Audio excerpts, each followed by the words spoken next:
I have to admit that I have a problem with popular radio music. Most of it is just plain stupid.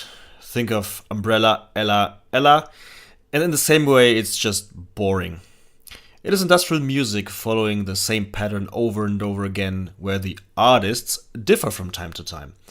And, of course, the only purpose is to sell as much as possible, because Daddy needs a new Porsche, right? And thus, accessibility and as much easy listening potential as possible is what pop songs were and are focused on. But when it comes to metal, and specifically black metal, it feels to me as if these premises are worth pretty much nothing, which is good. It feels like the bands are working with a like it or fuck you approach, which is good. I'm very much attracted by this attitude, and there are bands which follow this path just a bit, and there are bands which seem to have declared this mindset to the highest premise. A representative of the latter is definitely Aosoth. When I noticed them for the first time, it was their second to last album, An Arrow in Heart. The dissonance in the very first riff of the very first song struck me in a way that my gingiva bled and my teeth fell out. Figuratively speaking. I was impressed. To me, it was one of the most aggressive and yet intense black metal releases I had heard in years, with an accessibility that is almost as low as the temperature taken for density functional theory calculations, which is 0 Kelvin. And now, a few years and many other great black metal records later, Aosoth are again ripping teeth out with the newest piece of art called 5, The Inside Scriptures. So, what's the overall impression? You get what you were asking for. If you are already a fan of the band, you will most likely not be disappointed. The guitars sound like a very dense and thick woven fabric again, the drums are present, and the vocals are as harsh as ever. So, no new things sound-wise, and I like to point this out as an especially positive point. I know that progress, musically and sound-wise, is often wanted and needed, but at least the latter is not mandatory for this band at all. You ask why? Because to me it feels that they have already found their specific recognizable sound. The only thing they can do is to sharp the edges here and there, but the overall appearance can be left untouched without any doubts.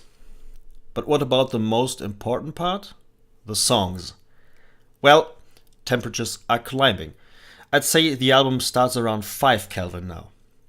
A Hard to Judge, which is the opening song, has a first riff that is, in metal album review speech, a clear neckbreaker.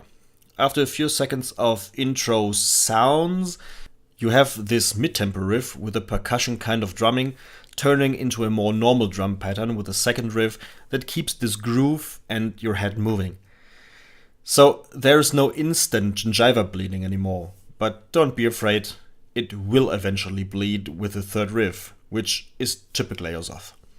So, in general, this is what the first song is about. It is alternating between groove, straightness, and blast beats with a heart-stopping dissonance, so beware if your heart's a grandma is in the room while spinning the record. And this is not exclusive for the song, it's rather the way the whole album is drafted. I'm aware that it may sound like the whole record is like the first song, and if it would be like this, it would be very sad and boring at the same time. Trust me, it's not like this. What I mean is that each song is built upon the described alternating features. So yes, the foundation is the same, but each piece is a castle on its own. There is no 4 walls and 4 towers kind of standard castle. One has more towers, while the other has thicker walls. In contrast to other metal records, you cannot find songs like "This is the groove song" or "This is the blast beat song." And I really like that. I like that because the record appears very homogeneous. Even if heterogeneous music can be awesome, I have the feeling that it would not work for this special kind of music that we have here.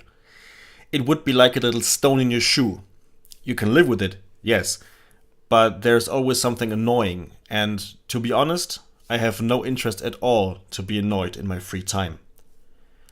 Nonetheless, each song can easily stand for itself, and it would still be Aosoth. And being typical Aosoth, the music has layers to discover, which will most likely slip through your net of attention on the first runs, especially if you are new to their music. Thus, this record has the potential to surprise more than once. And I already mentioned similar things in my review of Satyricons Deep Calleth Upon Deep, because I'm a huge fan of this kind of listening experience. So, if you have the same or at least a similar feeling towards music, and if you like your black metal not too progressive and not too post-metallish, you should definitely give the band and this record a chance.